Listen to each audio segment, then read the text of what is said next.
बिस्मिल्लाहिर्रहमानिर्रहीम। अस्सलाम वालेकुम। 11वीं क्लास फिज़िक्स का ये जो पास पेपर है ये मुल्तान बोर्ड 2024 का पास पेपर है। ग्रुप नंबर 2 है उसका। तो एमसीक्यूज नंबर 1 है। A fixed mass of an ideal gas in a cylinder is compressed isothermally which is true statement. एक हमारे पास सिलेंडर है, उसके अंदर गैस को हम थर्मली कंप्रेस करते हैं, तो इसमें से कौन सी स्टेटमेंट जो है वो ट्रू होगी। तो ऑप्शन ए इसका ट्रू होगा, heat is dissipated from the system. MCQs number 2 है। Number of significant zeros in 3.50070 are. ये जो उसने डिजिट दिए हुए हैं इनमें से कितने जीरो जो ना वो सिग्निफिकेंट हैं। तो सिग्निफिकेंट जीरोस आपने बताने हैं।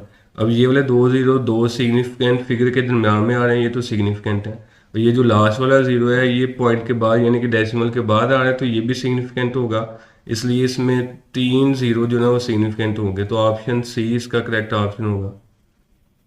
एमसीक्यूज नंबर 3 है। If we add the numbers. ये तीन नंबर्स ने दिए हुए हैं, अगर इन तीनों को हम ऐड करके राउंड ऑफ करें तो इसका आंसर जो ना वो क्या आएगा। इस तरह का सवाल हम पीछे भी बड़ी दफ़ा हल कर चुके हैं कि जब आपने इन तीनों को ऐड करना है तो आपने आंसर में पॉइंट के बाद उतने नंबर लेके आने हैं जितने इन वैल्यू में पॉइंट के बाद मिनिमम नंबर आ रहे हैं।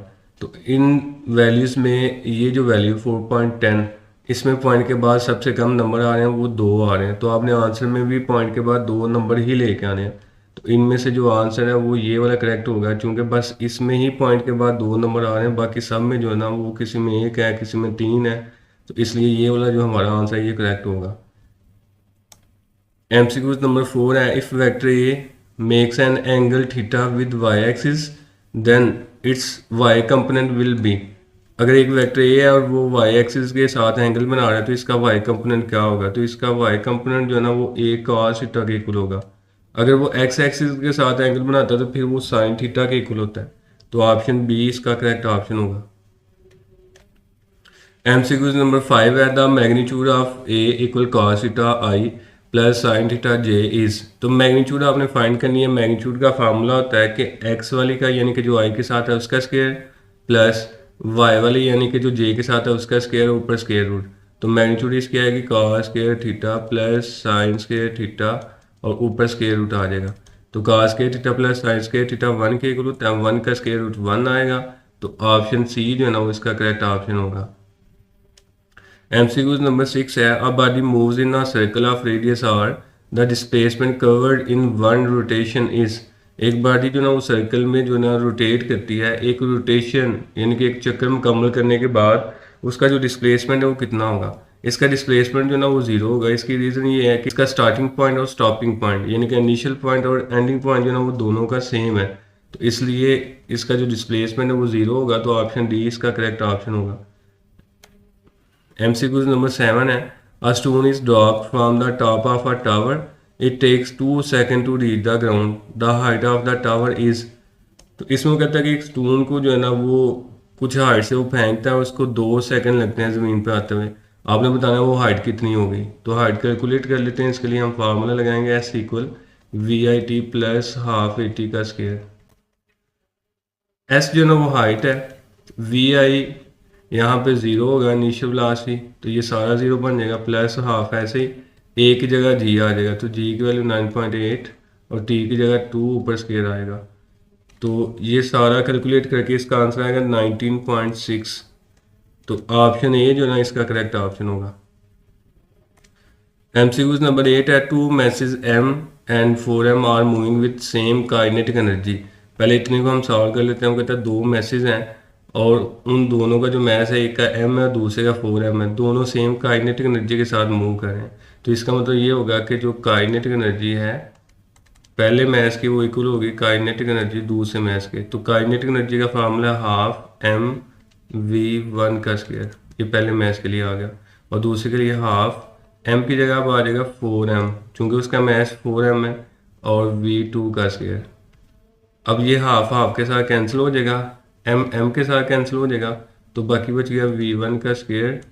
और ये जो v2 है इधर ले आएंगे तो ये इधर आके डिवाइड हो जाएगा v2 का स्क्वायर और इधर बच गया 4। इसका अगर हम स्क्वायर रूट लेते हैं तो v1 ओवर v2 इक्वल आएगा 2 के। तो ये हमारे पास रेशियो आ गई v1 ओवर v2 के। अब आगे इसकी जो स्टेटमेंट है उसमें वो कह रहा है कि the ratio of their linear momenta is, तो मोमेंटम की रेशियो आपने बेसिकली फाइंड करनी है इसमें। तो मोमेंटम का फार्मूला पी, और इसको हम पहले मैं इसके लिए P1 ओवर P2 यानी कि रेशियो फाइंड करनी डिवाइड कर लेंगे। इक्वल आएगा P1 की जगह P इक्वल होता है MV, और P1 की जगह हम लिख लेंगे MV1 ओवर P2 की जगह हम लिखेंगे MV2। लेकिन दूसरी बॉडी का जो मैस है वो 4m है, इसलिए इसके साथ 4m आ जाएगा। तो ये वाला m के साथ कैंसिल हो जाएगा, और V1 ओवर V2 की वैल्यू हमारे पास है 1 और 4, ऐसे ही V1 ओवर V2 की जगह आ जाएगा 2, ये ऊपर लिखी हुई। तो ये इसके साथ कैंसिल होकर ये आएगा 1 ओवर 2, यानी कि 1:2। तो ऑप्शन बी जो है ना वो इसका करेक्ट ऑप्शन होगा। MCQ नंबर 9 है, विच इज़ करेक्ट रिलेशन, इनमें से कौन सा रिलेशन जो है ना करेक्ट है। ऑप्शन ए इसका करेक्ट है, V को है R क्रॉस ओमेगा, चूंकि V एक वेक्टर क्वांटिटी है तो इसमें क्रॉस प्रोडक्ट आएगा। MCQ नंबर 10 है, a body of mass M is moving in a vertical circle of radius R tied with the spring, the tension at the lowest point is। एक body जो ना उसको हमने किसी स्प्रिंग यानी कि रस्सी के साथ बंधा हुआ है और सर्कल में मूव कर रही है वर्टिकली, तो अब ये बताना है कि उस पर जो टेंशन की फोर्स है लोएस्ट पॉइंट पे वो कितनी होगी, टेंशन हमने फाइंड करनी है। अब चूंकि स्प्रिंग जो है ना ये फोर्स अपवर्ड लगाएगी, तो इसमें जो नेट फोर्स का फार्मूला बनेगा कुछ ऐसे बनेगा, F equal T minus W के। F की जगह आ जाएगा M में, T है पेरेंट वेट है, इसको ऐसे लिख लें, और W की जगह आ जाएगा mg। अब चूंकि ये सर्कुलर पाथ में मूव कर रही है, तो ए की जगह हम लिख लेंगे सेंटीपिटल एक्सेलरेशन हमने पढ़ा हुआ है, ए इक्वल है वी स्क्वायर ओवर आर के। तो ए की जगह हम लिख लेंगे वी स्क्वायर ओवर आर, ये माइनस का एम जी इधर आके प्लस का हो जाएगा, हमने टेंशन फाइंड करनी है तो टी इधर रह गया। तो यहाँ से हम कॉमन ले लें तो ये बच गया V square over R plus G. तो ऑप्शन बी जो है ना इसका करेक्ट ऑप्शन आएगा। MCQ नंबर 11 है, 1 torr is equal to newton per metre square. Torr जो है ये 133.33 न्यूटन पर मीटर स्क्वायर के इक्वल होता है, तो ऑप्शन ए इसका करेक्ट ऑप्शन होगा। MCQ नंबर 12 है, what will be the displacement of a particle in simple harmonic motion when its velocity is half the maximum velocity amplitude is equal x0। तो इसमें basically आपने displacement find करना है simple harmonic motion का, जब उसकी जो मैक्सिमम वेलोसिटी है वो हाफ हो जाएगी। तो फार्मूला हम लिख लेते हैं वेलोसिटी का, इक्वल है v इक्वल ओमेगा x0 का square minus x square over square root. अब ये वेलोसिटी जो है ना ये मैक्सिमम तब होगी जब हम x जो है ना यानी कि 0 लेंगे मीन पोजीशन पे, तो v इक्वल आ जाएगा ओमेगा x0 का स्क्वायर रूट। तो v इक्वल आ गया ओमेगा x0 के, ये हमारे पास v जो है ना ये मैक्सिमम आ गया। अब जो v है ये इक्वल है x0 का स्क्वायर माइनस x स्क्वायर के स्क्वायर रूट के। और अगर हम इसको हाफ कर दें यानी कि ये मैक्सिमम है, इसका हम हाफ ले लें तो ये आ जाएगा हाफ, और v की जगह हम लिख लेंगे ओमेगा x0, और यहाँ से ये आ जाएगा ओमेगा x0 का स्क्वायर माइनस x स्क्वायर का स्क्वायर रूट। ओमेगा ओमेगा के साथ कैंसिल हो जाएगा, तो बाकी आ गया हाफ x0 इक्वल है x0 का स्क्वायर माइनस x स्क्वायर का स्क्वायर रूट। अब हमें x चाहिए, डिस्प्लेसमेंट हमने फाइंड करना है इसका, तो इसको हम आज़ाद करवाएंगे, दोनों तरफ स्केयर ले लें, हाफ का स्केयर लेंगे तो 1 और 4 x0 का स्केयर इधर आ गया x0 square minus x square. अगर हमने x निकालना है तो x इधर आके प्लस का, तो ये x0 स्केयर और ये उधर जाकर माइनस का हो जाएगा माइनस 1 और 4 x0 का स्केयर। तो इसका एलसीएम ले लें, ये 4 आएगा 4 x0 square minus x0 square. तो इसको सॉल्व करके इसका आप स्क्वायर रूट लें, तो इसका आंसर आएगा 3 स्क्वायर रूट ओवर 2x0। तो ऑप्शन डी इसका करेक्ट ऑप्शन होगा। MCQ नंबर 13 है, a physical system undergoing force vibration in non age. ऐसा सिस्टम बताएं जिसमें आप फोर्स वाइब्रेशन प्रोड्यूस करते हैं, तो उसका हम ड्रीमन हार्मोनिक ऑसिलेटर कहते हैं, ऑप्शन बी इसका करेक्ट ऑप्शन होगा।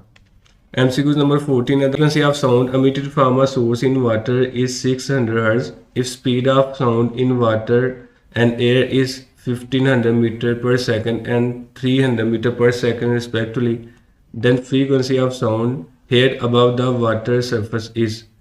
तो इसमें कह रहे हैं कि एक हमारे पास साउंड है और इसकी जो फ्रीक्वेंसी है वाटर में वो 600 हर्ट्ज है, और उसकी जो स्पीड है वाटर में 1500 मीटर पर सेकंड और एयर यानी कि हवा में जो ना 300 मीटर पर सेकंड है। तो बताएं वाटर के ऊपर यानी कि हवा के अंदर जो फ्रीक्वेंसी है साउंड की वो कितनी होगी। तो इसकी फ्रीक्वेंसी एयर में भी 600 होगी, क्योंकि जो साउंड की फ्रीक्वेंसी है ये चेंज नहीं होती जब वो एक मीडियम से दूसरे मीडियम में ट्रेवल करती है। तो ऑप्शन सी इसका करेक्ट ऑप्शन आएगा। MCQs नंबर 15 है which monochromatic light will produce maximum orders of spectra using diffraction grating. इनमें से कौन सी लाइट जो है ना वो ज़्यादा ऑर्डर ऑफ डिफ्रैक्शन प्रोड्यूस करेगी। तो उसका फार्मूला है m lambda equal sine theta के। हमने ऑर्डर ऑफ डिफ्रैक्शन प्रोड्यूस करने हैं, तो m जो है ना ऑर्डर ऑफ डिफ्रैक्शन को रिप्रेजेंट कर रहा है यहाँ पे, और लैम्डा तो जाके डिवाइड हो जाएगा। तो m और लैम्डा के दरम्यान में इन्वर्स रिलेशन है। तो अगर हम वो लाइट यूज़ करें जिसकी वेवलेंथ कम होगी तो वो नंबर ऑफ ऑर्डर ज़्यादा प्रोड्यूस करेगा। तो यहाँ पे सबसे कम जो वेवलेंथ है वो ब्लू की है, तो ऑप्शन ए इसका करेक्ट ऑप्शन आएगा। MCQ नंबर 16 है multi mode step index fibre is useful for short distance to carry white light due to. कहता है मल्टी मोड स्टेप इंडेक्स में हम शॉर्ट डिस्टेंस के लिए इसको क्यों यूज़ करते हैं। तो इसकी वजह जो ना वो बेसिकली डिस्पर्शन इफेक्ट्स होता है, इसमें लाइट डिस्पर्स होती है। तो ऑप्शन डी इसका करेक्ट ऑप्शन होगा। MCQ नंबर 17 है in PV graph of isothermal and adiabatic process the adiabatic curve has work under the curve than isothermal curve. जो प्रेशर वॉल्यूम ग्राफ होता है इसमें जो आइसोथर्मल एंड आइडियाबैटिक प्रोसेस में curve बनती है, तो जो आइडियाबैटिक कर्व होगी उसमें जो वर्क डन होगा वो आइसोथर्मल से हमेशा स्मॉल होता है। उसकी रीज़न ये है कि आइसोथर्मल में टेम्परेचर कांस्टेंट रहता है और वॉल्यूम ज़्यादा होता है, तो इसलिए जो कर्व है वो इसकी ज़्यादा बड़ी होगी आइसोथर्मल में, और जो एडियाबैटिक है उसमें कर्व जो है ना वो स्मॉल होगी। तो ऑप्शन बी इसका करेक्ट ऑप्शन होगा।